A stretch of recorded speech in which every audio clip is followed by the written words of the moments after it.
321페이지 3번부터 한번 봅니다. 분위기가 아주 그냥 화기애애한데 그냥 자 이렇게 활기차고 막 쉬는 시간만 되면 활기차고 막 얼굴 화색이 돌고 막 그런 분들이 계신데 수업 시간만 시작되면 그냥 표정이 굳어져. 자 321페이지 3번 양도가액입니다. 원칙 실지거래가액이요. 양도가액은 그 자산의 양도 당시 양도자와 양수자 간에 실제로 거래한 가액에 따른다. 그래서 이는 양도차 계산할 때 총수익금액에 해당한다 그랬죠. 그래서 요거 밑줄입니다. 쭉 첫 번째, 두 번째 줄이요. 그래서 양도가액은 실제 양도한 가액을 말하고 원칙적으로 이걸 총수익금액으로 해서 여기서 이제 필요금비를 뺍니다. 그럴 때 양가로 2번을 보시면 실지거래가액이 인정 확인되지 않는다. 그럼 당연히 아까 양도가액이 자 불분명하다 그러면 어떻게 했습니까? 양도가액은 추계 방법으로 결정했는데 어떻게 해서 추계 결정했다? 매, 감, 기 순서로 추계했습니다. 4번의 필요경비인데 이게 이제 중요합니다. 자 이게 예전에 이제 틈틈이 잘 나왔는데 최근에 뜸했는데 요걸 이제 잘 보셔야 됩니다. 원칙적으로 취득가액을 실거래가에 의하는 경우요. 본문 밑줄인데 첫 번째 줄 취득가액을 실지거래가액에 의하는 경우에 필요경비는 해당 실지거래가액, 즉 실지 취득한 가액에다가 자본적 지출액과 양도비를 합한 금액으로 합니다. 밑줄이요. 자, 당연히 이제 증빙서류를 잘 보관하셔야 되는데 그 바탕색 박스를 보니까 필요경비요. 자, 양도가액을 실거래가를 적용해 취득가액도 실거래가를 적용합니다. 지금. 근데 취득가액이 확인이 된다. 실지 취득한 가액을 적용할 때는 기타 필요경비라고 해서 뒤에 이어지는 얘기들은 자본적 지출액과 양도비용도 필요경비로 공제를 하게 됩니다. 그래서 자본적 지출액과 양도비용을 일일이 그 비용으로 공제할 때는 반드시 취득가액이 확인될 때 그래요. 실지 취득한 가액을 적용할 때는 자본적 지출과 양도비용도 필요경비로 인정하고 그럴 때 시험에서는 이제 이럴 때 필요경비 항목이 어떤 게 포함되느냐 안 되느냐 이걸 아셔야 되는데 포함되는 것들을 쭉 이해하면서 보시고 또 포함되지 않는 것에 방점을 찍으셔야 되겠습니다. 한쪽 가르친 1번 취득가액, 실지 취득한 가액이요. 실지 취득한 가액, 실거래가액이란 자산 취득에 든 실거래가액을 말하는데 여기서 취득에 든 실거래가액은 다음의 금액을 합한 금액으로 한다. 동그라미 1번 취득 원가에 상당한 가액, 기억번이요. 타인으로부터 매입한 자산의 경우는 땡땡 여기부터 밑줄입니다. 매입가액에다가 내가 산 가격 자 매입한 가격에다가 취득세 등록면허세 기타 부대비용을 가산한 금액 밑줄이요. 그래서 취득하면서 내가 그 2억 원에 샀다 산 가격 2억 원에다가 자 그래서 취득하면서 들어간 여러 가지 조세 취득하면서 납부한 세금 그 다음에 또 여러 가지 기타 부대비용인데 어떤 게 있냐면 뭐 나중에 요약집을 통해서 5월 달에 또 보겠지만 만약에 중개사를 통해서 취득했다 그러면 소개비 또 취득가액에 포함됩니다. 또 등기하면서 법무사 비용이 들었다 법무사 비용 또 그 다음에 컨설팅 회사에 자문을 받아 취득했다 그러면 컨설팅 비용 이렇게 취득하면서 들어간 조세나 공과금 부대비용을 매입한 가격과 함께 취득가격으로 합니다. 당연하고요. 밑줄이고 그 다음에 니은번은 길게 나와있지만 하나 외우는 게 아니라 어떤 거냐면 내가 건물을 신축했어요. 건설했을 때는 그 건설하는 데 소요된 모든 비용을 우리가 취득가격으로 합니다. 그래서 여러분들이 건물을 신축했을 때는 그 신축하는 데 소요된 여러 가지 그 비용들에 대한 증빙을 잘 갖추셔야 됩니다. 니은번 자기가 행한 제조, 생산 또는 건설 등에서 취득한 자산은 원재료비, 노무비, 운임, 하역비, 보험료, 수수료 등등 자 이런 것들 일체 건설하면서 들어간 이런 비용들을 우리가 취득가격으로 하게 됩니다. 디귿번 읽어보시는 거고 넘기시면요. 니을번입니다. 상속 증여받은 자산 이건 어떤 거냐. 내가 상속 증여받아서 갖고 있다가 이번에 팔아요. 양도가액은 이번에 실지 양도한 가액인데 실지 취득한 가격은 자 어떤 걸 할 거냐는 얘기입니다. 상속 증여받았으니까 공짜로 받았잖아요. 그죠? 그러니까 상속 증여받은 자산은 공짜로 받았으니까 실지 취득한 가격 빵원이잖아요 원래. 그럼 실지 취득한 가격을 빵원으로 해서 양도세 계산할 수는 없으니까 이 상속 증여받은 자산의 실지 취득한 가격은 어떤 걸로 할 거냐는 건데 상속 또는 증여받은 자산에 대해서 실거래가를 적용함에 있어서는 밑줄입니다. 상속계실 또는 증여를 현재 상속증여세법 규정에 의해서 평가가액을 취득 당시 실지 거래가액으로 본다 밑줄이요. 자 여러분 어떤 얘기냐면 이런 얘기입니다. 거기 상속계실 또는 증여일 현재 있죠? 여기다가 사각형에서 돼지꼬리 땡냐에서 시험에서는 상속 증여받은 자산의 실지 취득한 가액은 양도일 현재 X입니다. 또는 또는 등기일 현재 X입니다. 양도일 현재 등기일 현재 X고 자 언제냐? 예전에 상속받았을 때 상속 계실현재 또는 증열현재를 말합니다. 상속계실현재 또는 증열현재. 내가 3년 전에 상속받았다? 그럼 상속계실 그 당시 현재 또는 증여받았을 때 증열현재를 말하는 거지. 양도일현재 또는 등기일현재 이렇게 바꾸면 틀려요. 또 시험에서 추계 방법에 의해서 결정한 가액으로 한다. 이러면 또 틀립니다. 추계 방법은 아까 실질적한 가액이 불분명할 때 하는 거지. 이거는 자, 불분명한 건 아니기 때문에 상속계실 또는 증여현재 상속증여세법 규정에서 평가한 가액이라고 했는데 이것을 실질적한 가액으로 할 때 상속증여세법 규정에서 평가한 가액이라는 것은 뭐냐 그러면 여러분요. 뭐냐 그러면 이런 거예요. 우리가 상속증여세 계산할 때 부동산을 상속증여받았어요. 그러면 어떻게 그 부동산을 평가하냐면 원칙적으로 시가라는 것으로 평가해요. 근데 이때 시가라는 것이 우리 집 시가는 요새 뭐 한 3억 정도 되는데 4억 정도 되는데 그때 시가가 아니라 여기서 시가라는 것은 이런 거예요. 상속세 같으면 상속계실 전후부에서 6개월, 증여세 같으면 3개월 내에 만약에 요 기간 동안에 유사 매매 사례가액이 있다. 그럼 그 매매 사례가액. 또 수용을 당해서 보상금액 받은 게 있으면 보상금액. 2개 이상의 공신력 있는 감정기간에 감정가액의 평균액이 있다. 그 감정가액의 평균액 뭐 이런 것들을 시가로 해서 이 시가로 보는 가격이 있으면 이거로 해서 상속세나 증여세 자 우리가 신고합니다. 근데 이것이 없을 때는 보충적 평가 방법이라 해서 기준 시가로 하게 되거든요. 그래서 상속 증여받은 자산의 실질 취득한 가액은 어떤 거로 하느냐? 원칙 시가라는 것으로 하고 상속증여세법 규정에 따른 이 시가라는 게 없을 때는 기준 시가를 실질 취득한 가액으로 한다는 얘기입니다. 이해되십니까 여러분? 자 근데 시험에서 그런 것까지 자세하게 물어볼 가능성은 낮고 하여튼 상속 증여받은 자산의 실질 취득한 가액은 어떤 거로 하느냐? 상속계실 증여현재 상속증여세법 규정에서 평가한 가액을 말합니다. 아시겠습니까 여러분? 요거 양도일현재 등기일현재 아니라는 거 또 추계 방법에서 결정가액으로 한다 이렇게 바꿀 수 있다는 거 이거 주의하고 동그라미 미음번 상속자산 중 가업상속공제가 적용되는 자산 상속증여세법 규정에 따른 가업상속공제가 적용되는 자산의 양도차익 계산할 때 양도가에서 공제하는 취득가액은 어떻게 하느냐 우리가 가업을 상속받았어요. 가업을 물려받을 때 그 상속공제가 적용되는 자산의 경우는 취득가격은 자 다음의 금액을 합한 금액으로 한다 그랬습니다. 그냥 밑줄 그으시고 자 양도에서 공제할 취득가액은 다음의 금액을 합한 금액으로 한다. A번 어떤 거냐 B번 체크하면 되는데 한번 살짝 맛보기로 말씀드릴게요. 시험에서 요 사례 계산 사례 문제로 나올 가능성은 좀 낮은데 그래도 한번 슬쩍 알아둡니다. 피상속인의 취득가액 예를 들어서 피상속인의 취득가격이 만약에 요게 1억 원으로 하겠습니다. 이 피상속인의 취득가액 1억 원으로 할 때 가업상속공제 적용률을 60%로 하겠습니다. 그러면 A 취득가격 1억에다가 60%니까 얼마? 6천만 원이 되는 거고 B의 가격은 자 상속계실 현재 해당 자산 가액이 2억 원이라고 쳐요. 그 다음에 1 곱하기 1 마이너스 가업상속공제를 적용해요. 1 마이너스 60%예요. 예를 들어서 60%라고 할 때 가업상속공제율을 1 마이너스 60이니까 몇 프로예요? 40%지. 1 마이너스 60 하면 40%지 여러분. 100분의 100이 1이잖아요. 자 그러니까 자 1 마이너스 가업상속공제 60%면 요게 그러면 40%입니다. 2억 원에 40%니까 예를 들자면 2, 4, 8천만 원이죠? A 6천만 원 합치니까 얼마가 돼요? 예? 1억 얼마? 1억 얼마가 돼요? 아니 6천하고 A 1억 원에다가 산수가 한다 지금 1억 원에 A는 자 예를 들어서 피상속인 취득가액 1억이라고 가업상공제율을 60%라고 했을 때 얼마예요? 6천. B의 가격은 예를 들어서 상속계시 당시 이 재산가액이 만약에 2억 원이라고 쳐 예를 들자면 곱하기 1 마이너스 60이니까 요거 60%니까 요거 얼마라고 요게 40%가 되는 거니까 2억 원의 40%는 얼마입니까? 2, 4, 8, 8천이고 합치니까 요 취득가격은 얼마가 돼요? 1억 4천이지 1억 4천 이렇게 해서 이런 식으로 해서 자 취득가격을 이것을 가업상속공제가 적용되는 자산의 취득가격은 1억 4천으로 한다 뭐 이런 식이에요. 여러분 아시겠습니까? 뭐 표정은 뭐 절로 떨떠름한 표정인데 반응이 없는데 하여튼 이렇게 한다는 거예요. 그냥 한번 이렇게 봅니다. 눈으로 보시고 지금은 2번 봅니다. 취득가액에 포함되는 거 필요경비 항목에 포함되는 거 두 번째입니다. 첫 번째는 매입가액에다가 자, 그 취득하면서 납부한 조세나 공과금 등 부대비용을 말하고요.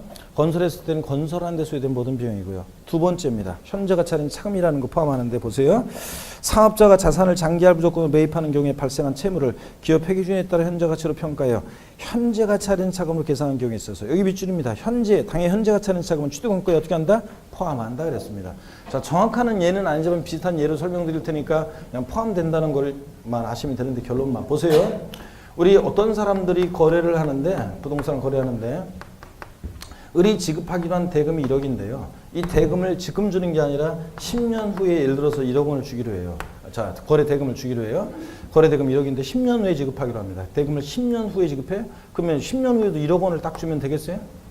지금 1억 원과 10년 후 1억 원은 똑같은 돈이 아니잖아요. 같게 해주려면 부동산 학개론 시간에 배우잖아요. 여러분들이 1 플러스 아래 1년 이런 식으로 해서 1 플러스 아래 n년을 곱합니다. 10년 이런 식으로. 그랬더니 예를 들자면 1 플러스 아래 n년을 했더니 이게 1억 2천만 원이 됐다고 쳐요. 그러면 미래 가치를 현재로 당겨봤을 때 차금 빠지는 금액이 얼마냐? 2천만 원.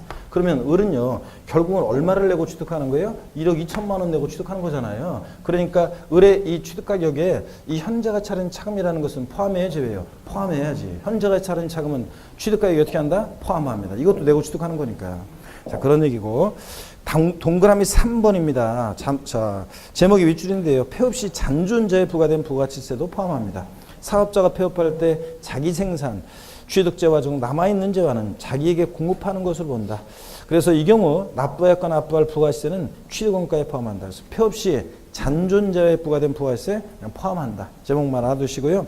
동그라미 4번 소송화해 비용도 포함되는 게 있는데 취득에 관한 쟁소인 자산에 대해서 그 소유권 확보를 하기 위해서 직접 소유된 소송화해 비용 등의 금액으로서 내가 그 자산을 취득하는데 소송을 통해서 취득했다. 소송비용. 화해 비용이 들었다 취득하면서 그럼 이것도 취득하면서 들어간 비용이니까 소송화해 비용도 어떻게 한다? 포함합니다. 취득가액에. 근데 뒷동네 등의 금액으로서 그 지출한 연도에 각 소득 금액 계산에 있어서 필요경비에 산입하는 것을 제외한 금액은 취득원가에 포함한다 그랬습니다. 뒷동네 얘기는 어떤 거냐면 뒷동네 얘기는 이중 공제 방지 원칙에 관한 얘기입니다. 뒷동네 뭐라고 써놓으시냐면 자, 이중 공제 방지 원칙이라고 여러분이 거기다가 자, 아이고 뒷동네 어떤 얘기냐?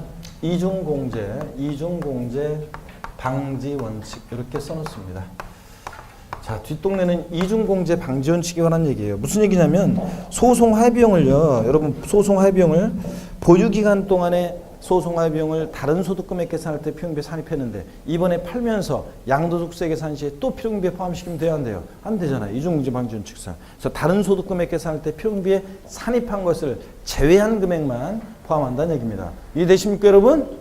왜 대답이 없어요? 아 진짜 여러분. 자, 그런 얘기고 그 다음에 323페이지 봅니다. 동그라미 5번 이자액 상당액이요. 당사자 약정에 의한 대금 지급 방법에 따라 취득원가의 이자 상당액을 가산해서 거래액을 확정하는 경우에 당해 이자액 상당액은 취득원가에 포함합니다. 자, 쭉 밑줄인데요. 거래 대금이 예를 들어서 2억 원인데 3년 균등 분할 상환이라자. 그때 이자 15%로 당연히 이자를 붙여야 되겠죠? 그럴 때 이자 15% 붙인다.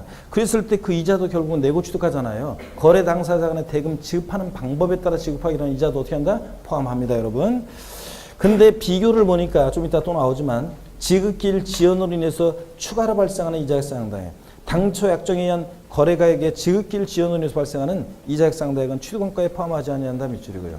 자, 제때 지급하지 못하면서 붙게 되는 지연이자, 연체이자는 취득가액에 포함한다 안 한다? 안 합니다. 거래 당사자 간의 대금 지급하는 방법에 따라 지급하기로 한 이자는 포함하지만 이자 이렇게 붙일 때 자, 한쪽 가르치는 2번 이게 중요한 겁니다. 자, 포함되는 것들은 이해하면서 눈에 쭉 익혀두시고 포함되지 않는 것에 방점을 찍어야 되는데요.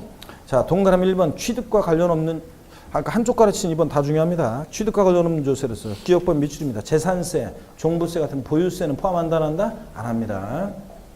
취득세, 등록면허세 같은 취득하면서 납부한 조세가 포함하는 거지. 니은번 사업자가 납부한 부가가치세로서 매입세 공제를 받는 것은 나중에 환급받기 때문에 이거 포함하지 않습니다. 아까 근데 322페이지 하단에 동그라미 3번 폐업 시 잔존자에 부과된 부가세는 어떻게 하고? 포함하고. 근데 사업자가 납부한 부가세로서 매입세 공제 받는 것은 포함하지 않고.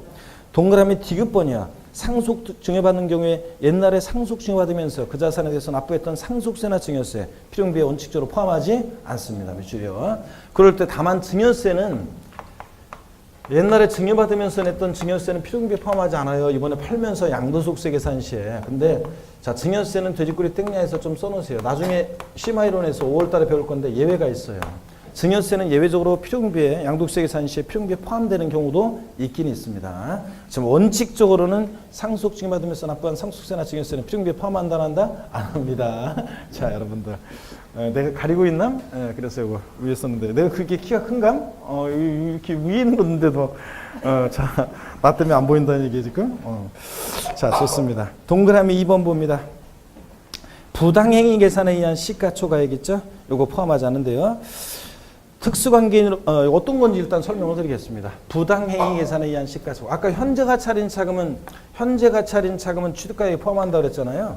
근데 부당행위 계산에 의한 시가초과액은 제외한다고 지금 되어 있는데 어떤 건지 한번 우리가 5월 달에 양도소득금액 계산 특례라고 그래서 요거 이제 나 배울 건데 양도소득금액 계산 특례요. 요거는 이제 시험 이제 어렵게 나올 때 가끔씩 나오는 건데 작년에는 안 나왔죠. 25회 시험에서는 소득금액 특례에서 나왔고요. 그래서 올해 27회 시험 대비해서 5월 달 첫 주에 우리가 두 번째 주 정도 될 것 같은데 양도소득세를 요약집으로 하면서 양도소득금액 계산 특례를 배웁니다. 그때 이제 맛배기를 하나 미리 말씀드리면 갑이라는 사람과 을이라는 사람이 부동산을 거래하는데요. 이 부동산의 시가가 예를 들어서 1억 원이에요. 시가가 1억인데 근데 을이 지급한 대가가 1억 5천만 원입니다. 1억 5천만 원. 여기서 말하는 시가는 우리 집 시가가 일대의 시가가 아니라 아까 얘기했어요. 상속증여세법 규정에 따른 시가를 얘기합니다. 상속증여세법 규정에 따른 평가한 가액인데 어떤 간에 시가 1억짜리를 1억 5천에 을이 자 대가를 지급했습니다. 여기서 주인공은 시가보다 높게 고가로 취득한 을이 주인공인데요. 자, 남남 사이 같으면 1억짜리를 5천에 사든 2억에 사든 10억에 사든 누가 말려요? 자기가 비싸게 사겠다는데. 자, 을이요. 병이라는 제3자에게 이것을 팔았는데 약 3억 원에 팔았어요. 3억 원에. 그랬을 때 을은 양도세 신고를 어떻게 하느냐. 양도가격 3억 원. 취득가격은 실제 취득한 가격이라고 하면서 1억 5천으로. 다른 조건 없을 때 양도차액은 1억 5천으로 이렇게 양도세를 계산합니다. 그래서 신고를 해요. 그런데 알고 봤더니 자, 얘가 형이고 얘가 동생입니다. 자, 친족관계 등이 있는 특수관계자 간에 법에서 정한 특수관계자 간에 시가보다 높게 고가로 취득해요? 그럼 얘기가 틀려집니다. 무조건은 아니고요. 특수관계자 간에 시가보다 높게 취득했다고 무조건 특례 적용되는 것은 아니고 자, 따져봅니다. 조세가 부당히 감소됐는지를 따져서 조세에 부당한 감소가 있을 때 이 얘네들의 계산을 부인하는 그런 특례를 적용하게 이렇게 되는데요. 그 조세가 부당히 감소되는지 판단을 어떻게 하느냐. 시가와 대가의 차이가 특수관계자나 시가와 대가의 차이가 금액으로 3억 원 이상 차이 나는지를 따져요. 나중에 배웁니다. 3억 이상 차이 나는지 따져요. 여기서는 얼마 차이나? 5천만 원. 그럼 3억 차이 안 나죠? 그럼 또 이번에는 시가에 5% 이상 차이가 나는지도 따져요. 이 시가 1억에 5%니까 얼마예요? 500만 원 이상 차이가 나죠. 지금 여기서는 5천이니까 시가에 5% 이상 차이가 나요. 그러면 얘네들이 조세가 자, 부당히 감소됐다. 시가보다 높게 취득함으로 조세 부당히 감소했다고 봐서 얘네들의 계산을 부인하고 시가를 취득가격으로 해서 다시 계산합니다. 얘네들 계산을 부인하고요. 부당행위 계산 부인 특례라는 게 그런 거예요. 얘네들 계산을 부인하고 양도가격 다시 관할 세무서에 다시 결정합니다. 양도가격은 정해져 있네요. 3억 원. 취득가격은 뭐로 한다고요? 시가를 취득가격으로 해요. 그래서 얘네들 계산을 부인하고 시가를 취득가격으로 해서 양도차익 2억 이런 식으로 다시 계산합니다. 그럴 때 여기 봅니다. 특수관계자 간의 부당행위로 계산된 요 사례에서 시가 초과액, 요 사례에서 5천만 원은 취득가격에 포함한다 안 한다? 안 합니다. 을의 취득가격에 포함하지 않고 당연히 뭐를 취득가격으로 해? 시가로요. 이해되십니까 여러분? 부당행위로 계산된 시가 초과액은 취득가액에 포함해야 안 해? 안 해요. 시가를 취득가격으로 하니까. 자, 그런 얘기입니다. 다시 봅니다. 거기 동그라미 2번. 부당행위 계산에 의한 시가초과액 땡땡이요. 제목만 일단 밑줄 그어놓고요. 내용은 그냥 읽어봅니다. 특수관계인으로부터 고가 취득한 시가보다 높게 고가로 취득한 경우에는 신고한 그 고가로 취득한 가액을 부인하고 시가를 취득가격으로 다시 계산했죠. 1억으로. 그랬을 때 그러므로 이러한 부당행위 계산으로 인한 시가초과액은 취득가에서 어떻게 한다? 제외합니다. 3번 취득과 관련 없는 이자요. 자, 아까 거래 당사자 간의 대금 지급하는 방법에 따라 지급하기로 이자는 포함하는데요. 자, 주택 취득 대금에 충당이 한 대출금 이자 포함해야 하네요. 안 합니다, 이거는. 여러분, 밑줄이요. 집 살 때 대출받아 집 샀잖아요. 이러면 대답이 없더라고. 그래서 대답이 없어요. 그래서 여러분 집 살 때 대출받아 집 샀잖아요. 그럼 대답이 없어요. 다 그냥 자기 있는 돈으로 막 집을 산 거죠. 예. 그래서 대출받아 집 산 사람은 거의 없나 봐요, 이게. 근데 이제 제가 그래서 어떤 수강생한테 대출 하나도 안 받고 집 샀죠? 그랬더니 어떤 수강생분이 집이 없어요. 그 말이 되고. 자, 그런데 어떤 간에 봅니다. 요거 주택 취득대금에 충당하기 위한 대출금이자 포함하지 않고요. 니은번 아까 나왔어요. 당초 약정에 의한 거래가액의 지급기일 지연으로 인해서 발생하는 추가로 발생하는 이자액 상당에 지연이자 연체이자 포함한다 안 한다? 안 하고요. 동그라미 4번. 동그라미 4번 지출한 연도 및 보유한 중 다른 소득금액 계산 시 필요경비에 산입된 것 되어 있는데 요거 제외하는데 이게 무슨 얘기냐면 여기 있구나. 자, 그 동그라미 4번에다가는 여러분요, 돼지꼬리 땡냐 해가지고 뭐라고 써느냐, 그 옆에다 이중공제 방지 원칙이요. 이중공제 방지 원칙. 이중공제 방지 원칙. 자, 여기 써놓으시면 됩니다. 자, 동그라미 4번에서 이어지는 기역, 니은, 디귿번의 내용들은 다 이중공제 방지 원칙에 관한 얘기예요.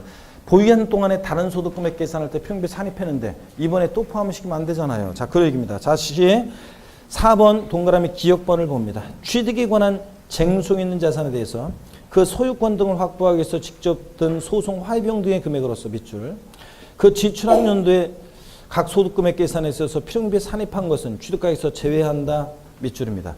자, 소송 화해비용 다른 소득금액 계산할 때 필요경비에 산입한 것은 취득가액에서 제외한다 밑줄이고요. 포인트는 제외한다죠. 자, 요거 다른 소득금액 계산할 때 소송 화해비용 아까도 얘기했잖아요. 필요경비에 산입했는데 이번에 양도세 계산 시에 또 포함시키면 안 되잖아요. 그래서 제외합니다. 이번 취득가액에서 바꾼다면 포함한다 이렇게 바꿔요. 아니고 제외한답니다. 니은번 필요경비를 계산할 때 양도자산의 보유한에 그 자산에 대한 자 감가상각비 밑줄이야. 밑줄이고 로서 계속 밑줄입니다. 각 과세기간에 사업소득금액 계산할 경우에 필요경비에 산입하였거나 산입할 금액인 때는 이번에 취득가에서 공제한다. 뺍니다. 역시 포함한다 그러면 틀려요. 다른 소득금액 계산할 때 감가상각비 필요경비에 산입했는데 이번에 양도세 계산 시에 또 포함시키면 안 되죠? 이번에 취득가에서 어떻게 한다? 공제 뺍니다. 이중공제 방지원칙상. 디귿번입니다. 동그라미 디귿번. 자산을 장기할 무조건으로 매입하는 경우에 발생한 채무를 기업 회계 기준에 따라 현재 가치로 평가하여 계상한 현재 가치 할인 차금 취득원가에 포함하는 경우에 있어서 아까 그랬죠? 양도자산의 보유한 중에 여기 밑줄입니다. 그 양도자산의 보유한 중에 현재 가치 할인 차금 상가액이라는 것을 각 연도의 사업소득금액 계산 시 필요경비 산입하였거나 산입할 금액이 있는 때는 이번에 취득가에서 어떻게 한다? 공제 뺍니다. 포함한다. 바꾸겠죠? 예. 자, 그래서 이거 보니까요.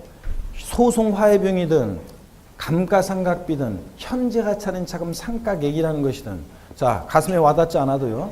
얘네들 다른 소득금액 계산할 때 필요경비에 산입한 항목은 이번에 취득가액에서 양도세 계산 시에 취득가액에서 어떻게 한다? 공제 뺍니다. 제외합니다. 포함한다. 바꾸면 틀리고요. 이중공제 방지원칙상 당연한 얘기입니다. 결론만 아시면 돼요. 그런데 이 부분을 강의했는데 제가 항상 얘기 드리는 게 옛날 서울 강동에서 실화예요. 강동에서 강의할 때 어떤 30대 중후반의 어떤 수강생이 이렇게 앞쪽에 이렇게 있었는데 이 부분 강의하는 데 있죠. 볼펜을 탁 내던지면서 말이 너무 어렵잖아요. 수강생이 있었는데 여러분 자, 아니 진짜예요. 말이 너무 어렵잖아요. 하면서 탁 이런 수강생이 있었는데 말이 어려울 것도 없어요. 여러분 이 하나하나 의미를 생각할 게 아니라 여러분 그냥 시험은 객관식 시험은 다른 거 없어요. 그냥 시험은 자, 요게 대충 이런 거고 포인트가 이런 거야. 포인트 파악했으면 문제 이렇게 바꾸는 게 딱 정해져 있잖아요. 그럼 이렇게 바꾸면 이렇게 맞추면 되는 거예요. 뻔하지 뭐 이거는 자 소송 화해비용이든 감가상각비든 현재 가치 할인 차금 상가액이라는 것이든 다른 소득금액 계산할 때 필요경비에 산입하는 항목은 이번에 취득가에서 어떻게 한다? 공제 뺍니다. 포함한다. 바꾸면 틀린 거고요. 아시겠습니까, 여러분? 이거만 알면 되는데 그 수강생은 어떻든 간에 그렇게 눈치가 없는 수강생들은 제가 있을 때 합격을 못했어요. 그 이후에도 못했겠지. 모르지 그걸 그 이유는. 제가 있을 때는 합격을 못했는데. 자, 여러분 봅니다. 한쪽 가르치는 3번입니다. 취득가액을 실지 취득한 가액을 적용하면 기타 필요경비로서 자본적 지출액도 필요경비로 인정하게 되는데 자본적 지출액이라는 게 뭐냐? 의일보입니다. 자본적 지출액이라는 것은 사업자가 소유하는 감가상각자산의 내용연수를 연장시키거나 당해자산의 가치를 현실적으로 증가시켜 지출한 수선비를 말한다는데 쉽게 얘기하면 보유하면서 내 자산의 가치가 좋아지고 나아지고 이용의 편의가 되어주면서 들어간 비용을 말합니다. 그래서 뭐 이따 나오지만 실생활 관련해서 말씀드리면 발코니 확장 비용, 샤시 설치 비용, 방거실 확장 공사 비용 이런 것들 좋아지고 나아지고 이용의 편의가 되어주기 위해서 계량한 비용 등을 말합니다. 수원비, 계량비 이런 거. 근데 그 참고해 보니까요. 수익적 지출액이라는 게 나와요. 밑줄입니다. 중요한데 참고가 아니라 중요한 거죠. 시험에 예전에 2번 나왔습니다. 수익적 지출액이라는 것은 밑줄입니다. 현상 유지나 유지 보수 차원에서 지출한 비용으로서 자산 가치에 영향을 주지 않으므로 필요비에 포함하지 않는다 밑줄이고요. 그 예를 적어 놓으셔야 되는데 수익적 지출액의 대표적인 예는 도장 비용, 페인트 칠하면서 들어간 도장 비용, 뭐 방수 비용, 도배장판 비용, 뭐 파손된 유리 교체 비용, 뭐 등등 여러 가지 이런 것들 얘기합니다. 자, 어떤 거냐면 이런 것들은 수익 지출액이라고 해서 필요비에 포함하지 않는데요. 도장 비용, 방수 비용, 도배장판 비용, 전구 교체 비용, 파손된 유리 교체 비용, 무너진 담의 일부를 보수하는 비용, 뭐 어쩌고저쩌고 쭉 나오는데 여러분 절 보세요. 우리 어떤 수강생분이 또 물어봤어요. 아니 교수님, 그 도장이요 비용, 페인트를 싹 외벽을 페인트를 싹 깨끗하게 칠해놓고 내외 외부 이제 페인트를 깨끗하게 칠해놓으면요 건물이 새 건물처럼 딱 이렇게 보이니까 자산 가치가 증가하는 자본적 지출액 아닌가요? 이렇게 물어본 분이 계시는데 여러분 여러분이 아파트 새 아파트에 새로 아파트 입주 딱 했을 때 자 그 다음에 또 상가를 새로 분양받았을 때 건물이 깨끗하게 이렇게 외벽이 깨끗하게 페인트가 칠해져 있었어요. 막 지저분했어요. 깨끗했지? 왜 안 깨끗했어요? 자 지저분했지. 지저분했어요? 깨끗했는데 나중에 시간 지나면서 지저분해져 얼룩지고 그러니까 깨끗하게 칠한 거예요. 이건 유지비용이지 여러분들이요. 이게 유지비용이지 뭐 개량되고 좋아지고 자산의 가치가 좋아지고 이런 비용이 아닙니다. 여러분이 아파트 처음에 새로운 신축 아파트 새로 아파트 저 분양받아가지고 딱 들어갔는데 천정에서 물이 줄줄 새고 있었어요? 아니면 멀쩡했어요? 멀쩡했잖아요. 근데 상가 처음에 분양받아 딱 했더니 상가 새로 지은 건물을 분양 딱 받았는데 자 천정에서 물이 줄줄 새고 있었어. 아니잖아요. 자 안 샜는데 새니까 이렇게 방수하는 비용, 물 안 새게 방수하는 비용은 유지 비용이지 이게 그죠? 적극적으로 재산의 가치가 좋아지고 나아지고 자산의 가치가 증가하고 이런 비용이 아닙니다, 여러분. 아시겠습니까? 유지 비용이고 또 여러분 처음에 여러분들이 새 아파트 딱 들어갔더니 도배장판이 깨끗하게 돼 있었어요. 도배장판이 굉장히 지저분하게 얼룩지고 막 지저분했어요. 깨끗했잖아요. 나중에 시간 지나서 사용하면서 지저분해지니까 도배장판 하는 비용은 새로 하는 비용은 유지 비용입니다. 이건 아시겠습니까, 여러분? 자, 처음에 아파트 들어가거나 상가를 분양받았는데 여러분 유리창이 막 깨지고 금이 가 있었어요? 아니면 멀쩡했어요? 멀쩡했잖아요. 깨지니까 군가니까 그 교체하는 비용은 유리창 교체 비용 이런 것들은 유지 비용입니다. 담의 일부가 처음에는 멀쩡했었는데 나중에 담의 일부가 비가 와서 무너졌어요. 그 담의 일부를 보수하거나 이런 것들은 다 뭐라고요? 네? 수익적 지출액입니다. 아셨죠 여러분? 그래서 시험에 한 2번 나온 것이 실거래 과정에서 양도세 계산할 때 필요비 항목에 포함되지 않는 것은 도장 비용 등 수익적 지출액 2번 나왔습니다. 수익적 지출액 포함하지 않습니다. 동그라미 2번 자본적 지출로 보는 지출이요. 쭉 이제 그냥 눈에 익혀둡니다. 그냥 다음에 해당하는 것은 자본적 지출로 보아 필요비에 포함한다. 기업본 본래 용도를 변경하기 위한 개조비용, 엘리베이터 냉난방 장치 설치 비용, 빌딩 등의 여러분 냉난방 장치 설치 비용은 우리 저기 학원 지금 저 옆에 있는 저 에어컨 저 설치하는 거 저거 아니에요? 에? 이거 위에서 이렇게 막 이렇게 해주는 그런 중앙식으로 이렇게 하는 그런 장치를 말합니다. 디귿번 빌딩 등의 피난시설 등의 설치 비용, 리을번 재해 등으로 인해서 건물 기계 설비 등의 멸실 훼손돼서 당해 자산의 본래 용도로의 이용 가치가 없는 것의 복구 비용 이런 거, 기타 개량 확장 증설 등 이와 유사한 성질이고, 이게 이제 대표적인 예가 어떤 거냐? 발코니 확장 비용, 샤시 설치 비용, 방거실 확장 공사 비용 이런 것들이 뭐가 된다고요? 자본적 지출액입니다. 동그라미 비읍번 양도재산을 취득한 후 쟁송이 있는 경우에 그 소유권을 확보하기 위해서 직접 소유된 소송 화비용 등의 금액으로서 자 아까 내가 그 자산을 취득하기 위해서 소송을 통해서 취득했거나 그럴 때는 그 소송 비용은 취득가액에 포함되는 거고 이것은 취득하고 나서 가만히 있는데 어떤 애가 나한테 오더니 너 아무 개랑 거래했지? 걔랑 나 사이에 애초에 거래가 있었는데 계약에 무효 취소의 원인이 있고 넌 나한테 대항할 수 없는 제3자야. 빨리 내놔. 그럴 때 내가 적절로 취득한 후에 소유권을 확보하기 위해서 지키기 위해서 들어간 소송화 비용을 어떻게 한다? 포함합니다. 아셨죠? 이런 소송화 비용도 포함하고. 근데 다만 뒷동네 그 지출한 연도에 각소득 금액 계산에 있어서 필요경비에 산입한 것을 제외한 금액 이중공제 방지원 측정. 예? 자, 그런 얘기고. 동그라미 15번이 작년 2015년에 추가된 내용인데요.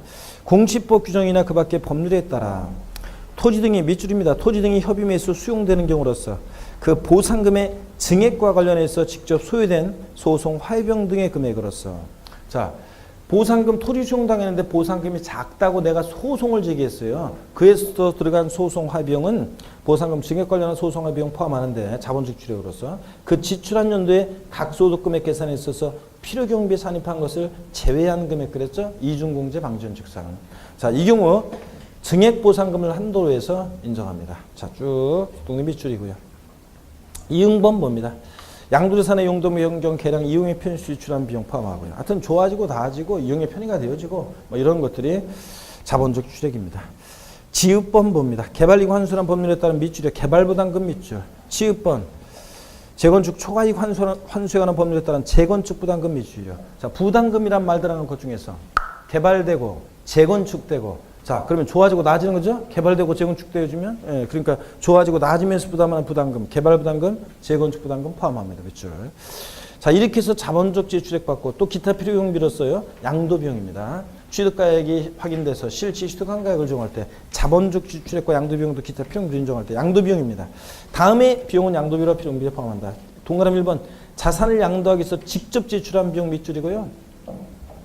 직접 지출한 비용에다 밑줄이고 돼지꼬리 땡냐에서 양도 간접 비용이 있죠. 양도 간접 비용은 단 양도 간접 비용은 필요 경비에 포함하지 않습니다. 양도 간접 비용이 어떤 거냐? 이사 비용 같은 거예요. 이사 비용은 양도 끝나고 부수로 들어가잖아요. 이사 비용 같은 양도 간접 비용은 필요 경비에 포함한다 안 한다? 안 합니다. 반드시 양도 직접 비용만 포함합니다. 양도를 위해서 직접 지출한 비용, 거기다 돼지꼬리 땡냐에서 양도 간접 비용 X요. 이사 비용 같은 게 A입니다. 자, 어떤 게 양도 직접 비용이냐? 주식 거래할 때는 증권 거래세. 니은번 밑줄입니다. 양도소득세 과세 표준 신고서 작성 비용. 세무사를 통해서 신고할 때 계약서 작성 비용 들었다. 계약서 작성 비용. 공증 비용, 인지대, 중개사를 통해서 팔았다. 소개비. 다 밑줄입니다. 자, 몸신 강림했구만. 우리 저기는 뭔 생각을 골똘히 하고 있나? 예. 자, 그래서 양도 자 비용에 이런 것들을 쭉 포함합니다. 그래서 우리가 소개비 같은 거 중개수수료 같은 것은 취득할 때 중개사를 통해서 취득하면 소개비, 양도할 때 중개사를 통해서 팔았다 소개비. 일타쌍피죠 원래? 그래서 소개비 이렇게 취득가액과 양도 비용이 다 들어갑니다. 동그라미 2번입니다. 토지 건물을 밑줄인데 토지 건물을 취득함에 있어서 법령 등의 규정에 따라 매입한 국민택 채권 및 토지개발 채권을 만기 전에 양도가 발생한 매각 차선도 포함합니다. 자, 우리가 실생활에서요. 주택 구입 시에 의무적으로 매입하는 국민택 채권 같은 거 있으면 그 국민택 채권을 또는 토지의 경우 토지개발 채권을 만기 때까지 누가 갖고 있어요? 만기 전에 다 팔아요. 그럼 만기 전에 팔면 액면가보다 낮게 팔겠죠? 속칭 마리깡 비용이 발생합니다. 의뢰의 실생활에서 사람들이 관행처럼 만기 전에 이런 것들을 팔기 때문에 우리 세법에서 이것을 하나의 비용으로 인정해 줍니다. 국민택 채권 등에 대한 채권 매각차선. 만기 전에 양도함으로 발생한 매각차선 있죠? 이거 필요비로 인정해 줍니다. 밑줄이고.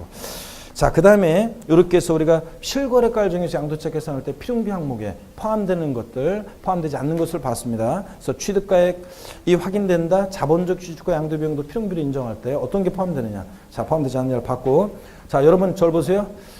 우리가 현재가 차린 차금이라는 것은 취득가액이 어떻게 한다? 포함합니다. 근데 부당행위 계산에 의한 시가초과액, 마음처럼 큰 형님이 1억짜리 1억 5천에 샀을 때 시가초과액 5천만 원 취득가액 포함하지 않습니다. 그죠? 그 다음에 취득하면서 납부한 취득세나 등록면허세 같은 취득 관련 조세는 포함하는데 재산세, 종부세 같은 보유세 포함해야 안 해요? 안 해요. 옛날에 상속 증여하면서 납부한 상속세나 증여세, 이번에 팔 때 양도세 계산 시에 옛날에 했던 상속세나 증여세는 필요비에 포함하지 않는 게 원칙입니다. 증여세는 예외가 있지만. 그 다음에 또 이런 것도 있죠. 거래 당사자 간의 대금 지급하는 방법에 따라 지급하기로 한 이자액 상당에 거래 대금이 2억인데 3년 균등 불안 상환이라고 하면서 이자 붙일 때 그 이자도 포함합니다. 근데 제때 지급하지 못하면서 붙게 되는 지연이자 연체이자 포함해야 하나요? 안 해요. 또 그 다음에 또 주택 구입 시 대출금이자 포함해야 하나요? 안 해요. 또 여러분 또 우리 다른 소득 금액 계산할 때 소송 화해 비용이든 아니면 감가상각비든 현재가 차린 차금 상가액이라는 것이든 다른 소득 금액 계산할 때 필요비 산입한 항목은 이번에 양도세 계산 시에 취득가액에 포함해요? 안 해요? 안 합니다. 제외하고 공제 빼고요. 이런 것들. 자, 그 다음에 자본적 주주세금 포함하는 거지만 도장비용 같은 방수비용 같은 도배장판 비용 같은 수익적 주주세금 필요경비에 포함한다 안 한다? 안 한다는 거. 아시겠습니까 여러분? 꼭 기억합니다 이런 것들. 자, 그 다음에 양가로 2번이 어떤 거냐? 325페이지 예외. 취득 당시 실거래가액이 인정 확인되지 않는 경우의 취득 추계 방법. 무슨 얘기냐? 본문 밑줄입니다. 취득가액을 불분명해서 취득가액을 추계 방법에 의하는 경우에 필요경비는 이 추계 방법에 의해서 구한 취득가액과 필요경비 계산 공제액을 합한 금액으로 한다면 출조하기야. 자, 취득가액이 불분명해서 여기 봅니다. 취득가액이 확인되면 여태까지 얘기는 이거예요. 이게 이제 올해는 하여튼 지금까지 배운 내용이 중요한 건데 올해 시험은 취득가액이 확인되면 기타 필요경비라 해서 자본적 주식과 양도비용도 필요경비 포함하고 그래서 필요경비 어떤 게 포함되느냐 하느냐 지금 배운 게 중요해요. 올해 시험. 근데 또 이런 게 있습니다. 취득가액이 불분명하다. 취득가액이 불분명하면 취득가액을 우리가 추계 방법으로 결정했습니다. 어떻게 취득가액이 불분명할 때 추계 결정했어요? 매, 감, 환, 기 순서로 추계 결정했습니다. 그랬죠 여러분들? 그래서 취득가액이 불분명해서 취득가액을 매감한기 적용할 때 매매사례 감정가액, 환상가액 또는 기준시가를 적용한다. 취득가액을. 그럴 때는 이 기타 필요경비와 기타 필요경비는 자본적 취득과 양도비용 얘네들 일일이 들어간 비용 공제하지 않고요. 취득가액 불분명해서 취득가액을 추계 결정할 때는 자 기타 필요경비는 필요경비 계산 공제라는 것으로 해서 자산별로 일률적으로 필요경비 계산 공제라는 것을 하게 되는데요. 이 필요경비 계산 공제는 자산별로 일률적으로 한다고 그랬죠? 어떻게 자산별로 일률적으로 해주느냐? 토지, 건물 같으면요. 취득 당시에 기준시가, 취득 당시 옛날에 기준시가였죠? 취득 당시 기준시가에다가 공제율 3%를 적용합니다. 취득 당시 기준시가에 공제율 3%를 적용하고요. 근데 여기 주의해야 돼요. 미등기 양도하는 토지 건물의 경우에 필요경비 계산 공제 적용을 배제한다 그러면 틀리고 0.3% 불이익이지만 필요경비 계산공제에 적용합니다. 또 보세요 여러분들. 여기 적지 말고 일단 설명을 잘 듣습니다. 근데 지상권, 전세권, 등기된 부동산 임차권은 자, 지상권, 전세권, 등기된 부동산 임차권은 얘는 취득 당시 기준시가에다가 공제율 7%를 적용합니다. 7%. 그리고 나머지 애들 있죠? 뭐 아파트 당첨권, 분양권, 입주권, 주식, 기타 자산 등 나머지 애들은 취득 당시 기준시가에다가 공제율 1%를 적용합니다. 여러분. 자, 그래서 필요경비 계산 공제라는 것은 어떤 때 하는 거냐? 취득가액이 확인되지 않고 취득가액 불분명해서 취득가액을 매감한기 이렇게 추계 결정할 때 이런 가액들을 적용할 때는 추계 결정할 때는 기타 필요경비는 필요경비 계산 공제라는 것으로 자산별로 일률적으로 공제해 주는데 자 어떻게 공제율이 적용되느냐? 3, 7, 1 이렇게 공제합니다. 저를 보세요. 저를 멈추고 봐야 돼. 3, 7, 1 이렇게 필요경비 계산 공제하는데 3, 7, 1 그러면 뭔가 떠오르는 게 있어야 되는데 3, 7일이요. 자, 애 태어났을 때 며칠 되기 전에 가면 부정 탄다? 3, 7일. 예전에 애가 신생아가 태어나요. 신생아가 태어나면 대문에다가 있잖아요. 어른들이 금줄을 둘렀습니다. 금줄이라는 게 딴 게 아니라 금으로 만든 줄이 아니라 새끼줄 있죠? 그 새끼줄에다가 까만 숯을 꽂습니다. 아들이다? 그러면 거기다가 그 숯 사이에다가 빨간 고추를 딱, 자, 빨간 고추를 꽂아가지고, 그래가지고 금줄을 딱 둘렀습니다. 굉장히 과학적이죠? 우리 조상님들이. 신생아는 아직 면역체가 형성이 안 됐는데, 이 사람 저 사람 와가지고, 아이고, 그놈 이쁘네, 막 그러다 보면 바이러스 퍼뜨려가지고 잘못될 수 있잖아요. 예전에 영아 사망률이 굉장히 높았는데, 그러니까 금줄을 딱 둘러가지고 함부로 들락거리지 말라는 얘기, 바이러스 퍼뜨리지 말라고 옛날에 금줄을 눌렀습니다. 굉장히 과학적이죠, 여러분들? 자, 그랬을 때 필요경비가 계산 공제를 나왔습니다. 며칠 되기 전에 가면 부정타느냐 위치를 외워야 돼요. 3, 7, 1 맨 위에 어떤 거? 토지, 건물. 중간에 지상권, 전세권, 등기된 부동산 임차권. 그리고 나머지 다 1%입니다. 아셨죠? 다 같이 3, 7, 1 이렇게 외웁니다. 필요경비 계산 공제. 미등기 양도하는 토지 건물의 경우 필요경비 계산 공제 적용을 배제한다면 틀려요. 배제하는 것은 아니고 불이익은 있습니다. 몇 프로? 0.3% 인정합니다. 자, 그러면 교재 325페이지는 취득가액이 분명할 때 취득가액을 매감한기 적용한다는 얘기고 326페이지 보니까 그때 취득가액이 불분명해서 취득가액을 매감한기 적용할 때는 기타 필요경비는 필요경비 계산 공제한다는 거.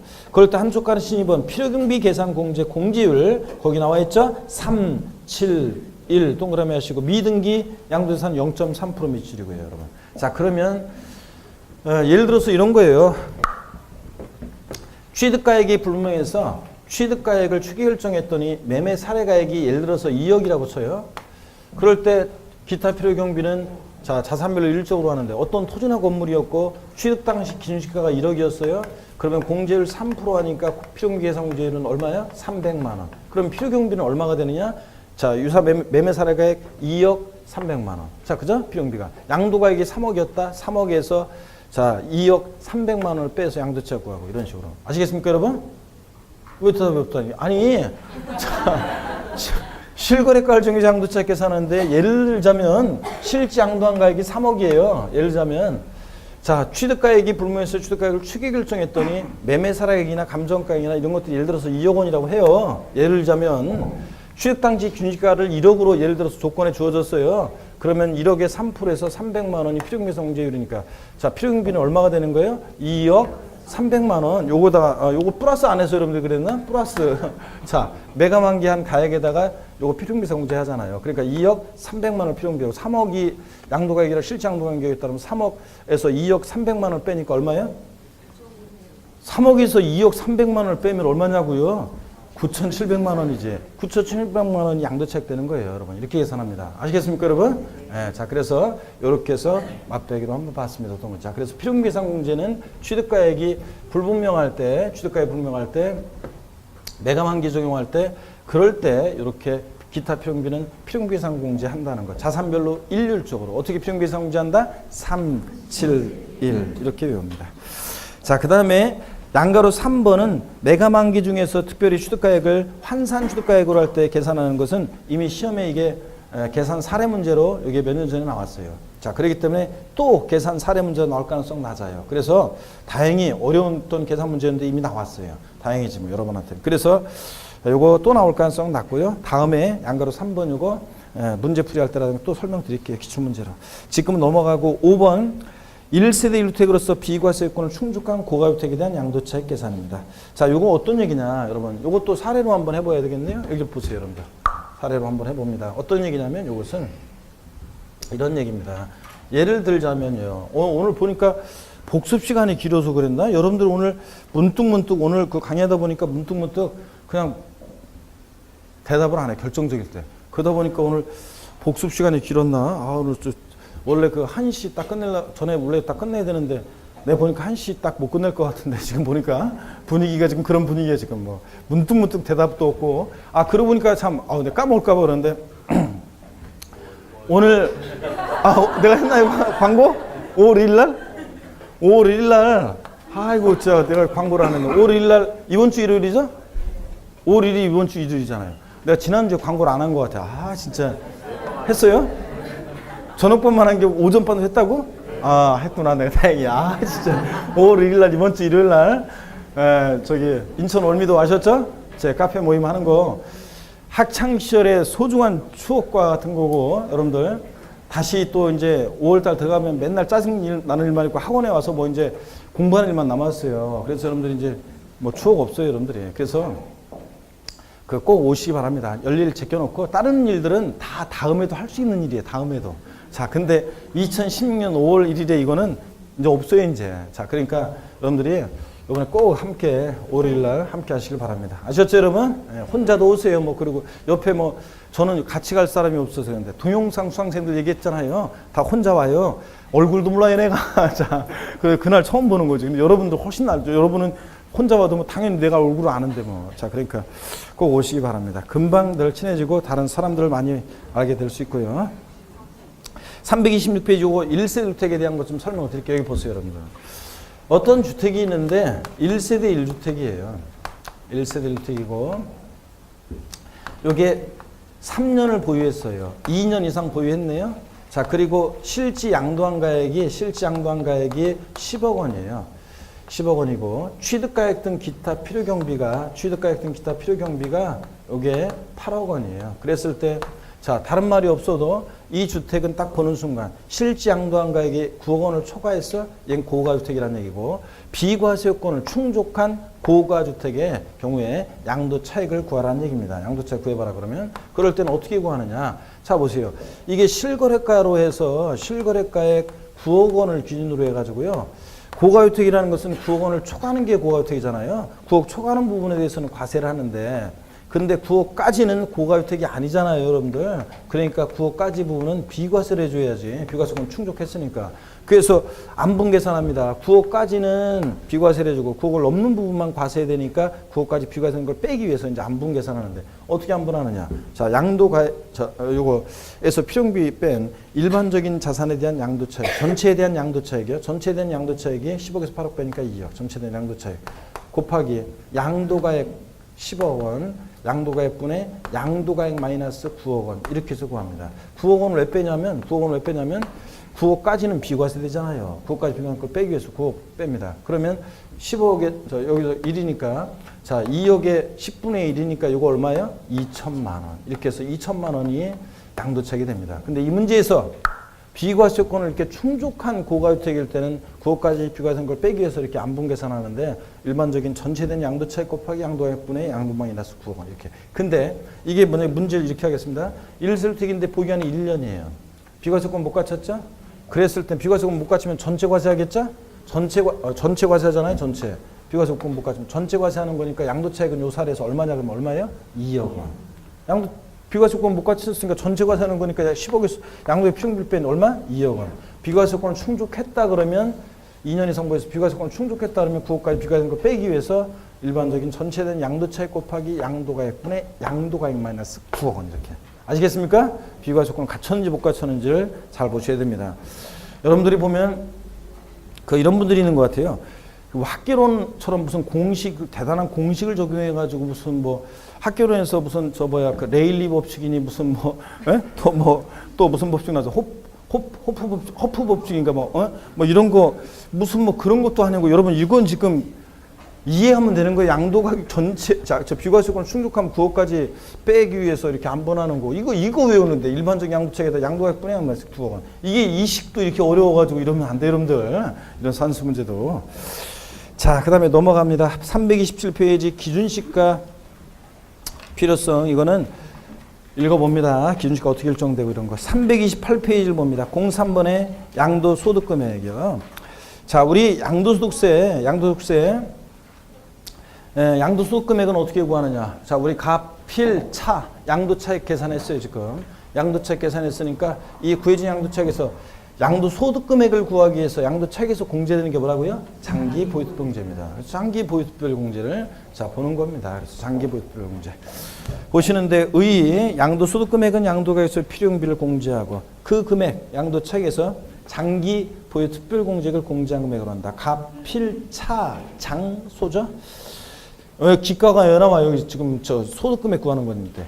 장기 보유특별공제 의의는 읽어보시면 되겠습니다. 의의를 바꿔서는 안 나와요. 제가 1, 2월 달에 기초이론 때 장기보유특별공제 의의요. 장기 보유하다 보면 생길 수 있는 문제점을 제거하고 장기보유 유도액에 있어 인정해 준다는 거. 그래서 결집효과, 동결효과 방지 이런 것 좀 설명을 드렸었습니다. 용어.